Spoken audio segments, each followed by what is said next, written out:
네, 존경하는 국민 여러분, 또 이 자리에 나와주신 강요 여러분, 대구 중구 남구 국민의힘 김기웅입니다.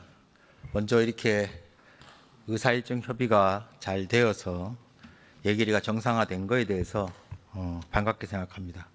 그렇지만 한두 가지는 좀 짚고 가야 할 것 같습니다. 종합정책 질의에 앞서서 저희 간사께서 양당 간사 간 협의 없는 의사 일정 진행에 대해서 유감을 표명하시고 좀 시정해달라 이렇게 말씀을 드렸는데, 여기에 대해서 위원장께서 절차 타령을 하고 있다.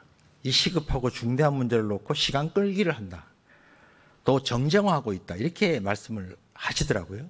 근데 절차라는 게 얼마나 중요한지는 제가 말씀드리지 않아도 잘 아실 것입니다. 민주주의 사회에서 절차라는 것이 얼마나 중요한지. 그리고 지금까지 관례가 이렇게 잘 합의해서 원만하게 금방 될 수 있는 일을 왜 일방적으로 해서 분란을 만들었는지, 그것을 절차 타령이라고 하신 건 제가 볼 때 잘못된 표현이고, 두 번째로는 오늘 내일 종합정책 질의하고 2, 3일 소위하고 4일 날 본회의 의결해도 실제 추경 집행은 차질이 없는데 종합정책 질의 이틀 하자고 해서 이걸 시간 끌기다 이렇게 얘기하는 것도 저는 좀 앞뒤가 안 맞고, 또 심도 있는 심의를 하겠다는데 그걸 정정하고 있다라고 하신다면 그 부분에 대해서는 좀 발언이 과했다라고 말씀드리고 싶습니다. 이와 관련해서 지금 이재명 정부 출범 1개월이 다가오고 있습니다. 그런데 일방적 독선적인 국정 운영이 여러 군데서 보이고 있어서 그거에 대한 우려를 먼저 말씀드리고자 합니다. 다 아시겠지만 총리 후보자 여러 문제 많은데도 불구하고 청문회 이틀, 그것도 증인도 없이 자료 조절 없이 맹탕으로 했습니다. 우리 방송통신위원장 청문회 3일 했습니다. 현장까지 가고 증인도 많았고 자료 요구도 많았습니다. 그런데 그보다 중요한 국무총리 청문회를 이렇게 해도 되는 것인지 저 스스로 굉장히 우려를 표하지 않을 수 없습니다. 그리고 이번에 국회 운영과 관련해서도 지금 법사위원장, 예결위원장 등등 운영이 너무 일방적으로 되는 것은 이재명 대통령께서 강조하신 협치라는 것과도 좀 맞지 않는다라는 점을 지적드리고 싶습니다. 다음은 현안에 대한 종합정책 질의를 드리도록 하겠습니다. 외교부 차관님께 질의드리겠습니다. 나토 정상회의 관련된 건데 이미 상임위에서도 얘기가 있었습니다만은 상당히 중요한 시점에서 나토 정상회의에 가지 않으신다고 하면서 그 이유가 이제 국내 일정이 아주 바쁘고 또 중동 사태 때문에 못 간다, 안 간다 이렇게 얘기를 하셨는데, 국내 일정을 제가 챙기게 좀 바라봤더니 제가 모르는 게 있는지 모르겠지만 그렇게 시급하고 바쁜 일정이 별로 보이시진 않고 지방 행사 좀 나가시더라고요. 그리고 중동에서 그런 일이 생겼으면은 미국 대통령이나 나토의 여러 정상들과 그 문제에 대해서 서로 의논하고 우리의 대응 방향을 정립하는 게 맞는 것이지 국내에 계시는 게 과연 맞는 것인가라는 생각이 들고, 또 지금 관세 문제도 7월 8일로 기한이 있고 방위비 문제도 있지 않습니까? 정부 출범 후에 미국 정상과 양국이 서로 조속히 소통하는 것은 참 시급하고 필요한 일 같은데 이렇게까지 나토 정상에 안 가신 거에 대해서 외교부 차관님께서는 어떻게 생각하십니까? 네, 존경하는 의원님, 저희가 이제 국내에 산적한 현안하고 또 중동 정세와 관련해서 그 국내적인 또 여러 가지 여파가 있기 때문에 그런 상황을 종합적으로 감안해서 결정을 하신 거고, 저희가 사실 나토에 가지 않은 국가, 정상에 가지 않은 국가들이 더 있습니다. 저희가 의원님 더 잘 아시겠지만 호주도 그렇고 또 일본도 그렇고 나름대로 독자적이고 종합적인 판단을 내려서 거기에 각국의 사정에 맞춰서 한 결정이라고 저는 믿고 있습니다. 이게 많은 국내적 이렇게 이제 그 비판도 있으시고 또 약간의 논쟁이 있을 수는 있다고는 생각되는데 나름대로 우리 국익 차원에서 내린 결정이라고 좀 봐주셨으면 좋겠습니다. 네, 일단 그 문제 말고 서해에서 지금 얼마 전에 언론에 나왔습니다만은 구조물을 설치하고 우리 해경 선박이 갔다가 이렇게 쫓겨나는 일이 생겼죠. 뭐 관련해서 비례 대응이라든가 우리 지금 현재 외교부나 우리 뭐 해수부나 전반적으로 어떤 대응책을 검토하고 계십니까? 예, 의원님, 그 비례적 조치라는 표현을 쓰기보다는 저희가 나름대로 적절한 대응 방안을 이렇게 강구하고 있습니다. 그리고 실질적으로 여러 가지 한중간에도 여러 가지 그 협의를 했었고요. 지난 정부나 심지어 지지난 정부에서도 이 문제에 대해서 해양 주권 문제에 있어서는 양보가 있어서는 안 되겠다는 기본적인 원칙을 유지하면서도 저희가 이제 여러 가지 국제법적 문제가 관여되는 부분이 있기 때문에 그런 문제까지 포함을 해서 또 저희가 어떤 비례적 대응을 했을 때 거기에 나오는 또 다른 비례적 대응이 그것을 중립화시킬 수 있다는 측면이 있기 때문에 종합적인 대응책을 하고 있다는 말씀만 드릴 수 있겠습니다. 그 말씀은 그러니까 해양 주권을 확고히 지키고 필요한 조치는 적극적으로 취해 나갈 것이다 이렇게 이해하면 되는 거죠. 예, 의원님 유념해서 조치를 하고 있습니다. 네, 그러면 그 다음은 또 최근에 그 동아일보에서 보도가 됐는데 황해북도 평산 우라늄 공장에서 폐수 누출 관련된 걸 질문을 드리겠습니다. 이건 뭐 해수부, 환경부, 통일부 다 관련된 부분이긴 한데 일단 그래도 그 조사 관련된 건 일단 해양수산부가 가장 주무부서로 알고 있어서 해양수산부 장관님께 질문 좀 드리겠습니다. 일단 언론 보도로만 보면 특별한 문제는 없다라고 지금 각 부처가 발표를 하고 있더라고요. 실제로 현재까지 기사 자료는 그렇게 지금 저도 확인하고 있습니다. 보시기에 그럼 언제 저희가 마지막으로 그 말하자면 한강 하류든 어디든 후쿠시마도 저희가 정기적으로 조사를 하지 않습니까? 그러면 언제 마지막으로 서해에 관련한 어떤 조사가 이루어졌는지 말씀해 주실 수 있나요? 서해에서 주기적으로 하는 조사는 있습니다만은 접경 지역 내에서 저희가 조사한 상황은 지금 보고를 받지 못했고요. 정점 자체는 국방부하고 여러 가지로 협의를 봐야 되는 상황이어서 조사 상황은 지금 없다라고 말씀을 드리고 싶습니다.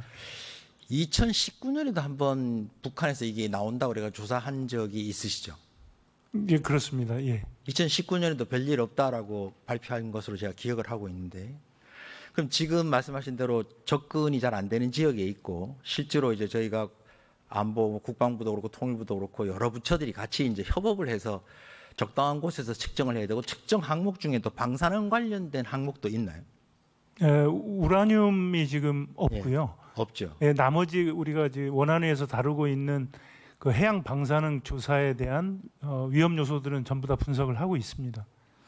그럼 앞으로 조만간에 다시 한번 그 뭐 할 수 있는 곳까지 가서 할 계획 같은 건 있으십니까?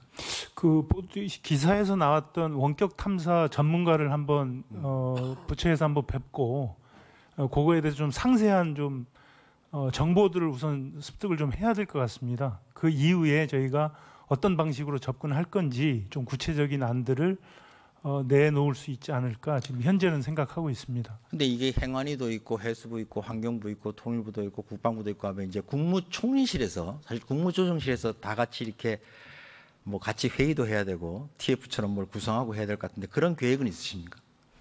현재 뭐 보고받은 바는 없습니다. 근데 우선 그것도 빨리 해야 각 부처 역할 분담도 하고 계획도 세우고 하는 거 아닌가요? 그렇습니다. 알겠습니다.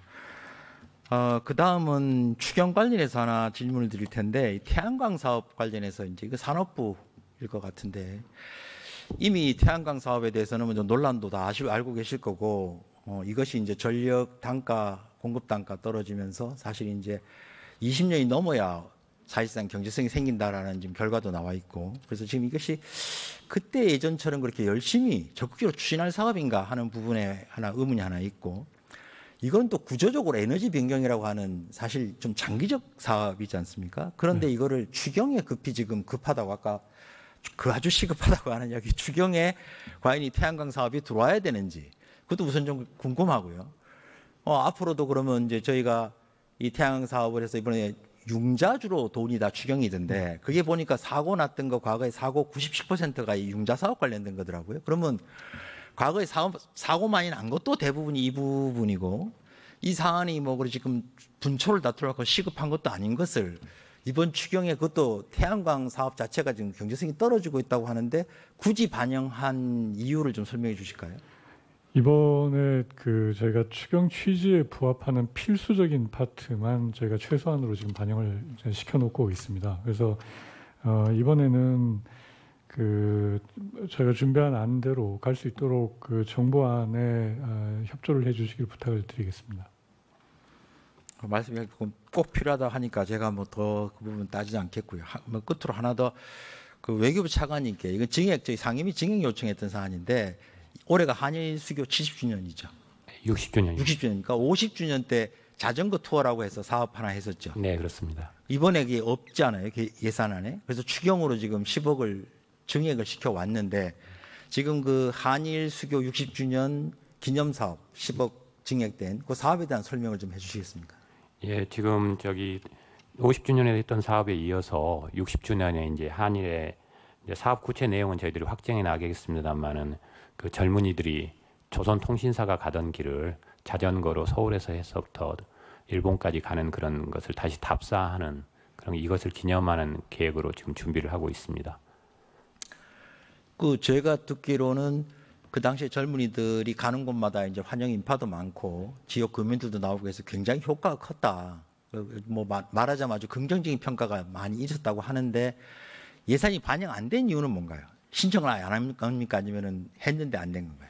제가 신청에 당초 신청이 되어 있었는지는 확실하지는 않고 일단은 조금 금년 예산으로 초기부터 이제 하지 않은 것은 아마 좀 시일이 조금 하반기로 짧은 관계로 그렇지 않았을까 이렇게 추정을 하고 있습니다. 근데 이번에 추경에 못 들어가면 날짜상은 불가능한 거잖아요. 예, 예산이. 이번에 추경에 이렇게 관심을 가져주셔서 저는 감사하게 그러니까 이번에 반드시 10억이 반영이 되어야 60년 기념 사업을 할 수 있다는 거죠. 네네 그렇게 되도록 재정 당국하고 노력하겠습니다. 알겠습니다. 그리고 이제 끝으로 이 소위 말해서 지금 상품권 하는 부분에 관련해서는 뭐 여러 가지 의견들이 있고 장단점이 있겠습니다만은 두 가지만 말씀드리면 첫째는 상위 계층 이제 똑같이 15만 원씩 주는 부분은 저도 받겠습니다만은 다 받으니까 뭐 5월에 출생한 아이까지 준다고 하더라고요. 근데 과연 그렇게까지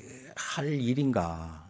저부터도 그걸 과연 받아야 되는가부터 고민하고 있듯이 그거를 좀 더 어려운 계층에게 이렇게 좀 더 주는 방법으로 할 수는 없는 것인지 그 부분에 대해서도 한 번쯤 고민해 주시면 좋겠고 과거에 이 상품권 지급하는 과정에서 현금과 상품권과 여러 가지 뭐 방식이 있었는데 장단점이 다 있긴 하던데 저희가 조사해 본 바로는 그래도 현금 드리는 게 그나마 소비 진작이라는 효과 면에서 뭐 여러 가지 부작용도 적고 괜찮았다는 평가를 받고 있는 걸로 알고 있습니다. 그래서 그 부분에 대해서 아직 뭐 검토 중이신 것 같아요. 실제 지금 지급 방식이 정해졌나요? 검토 중이시죠? 예, 예. 그러니까 검토하실 때 과거 사례들과 또 여러 가지 국민 여론이라는 것도 종합하셔가지고 액수도 중요하지만 어떻게 줄 것인가가 훨씬 더 중요한 것 같습니다. 그 부분에 대해서 좀 고민을 많이 해주시면 좋겠습니다. 예. 실질적인 효과가 날 수 있도록 지금은 관계업체에서 TF를 운영하고 있는데요. 그런 점들 감안해서 검토하도록 하겠습니다. 예, 답변 감사드립니다. 내일까지 또 소위까지 다 이어지는 심사가 원만하게 이루어지기를 기대하겠습니다. 수고하셨습니다. 네, 수고 많으셨습니다.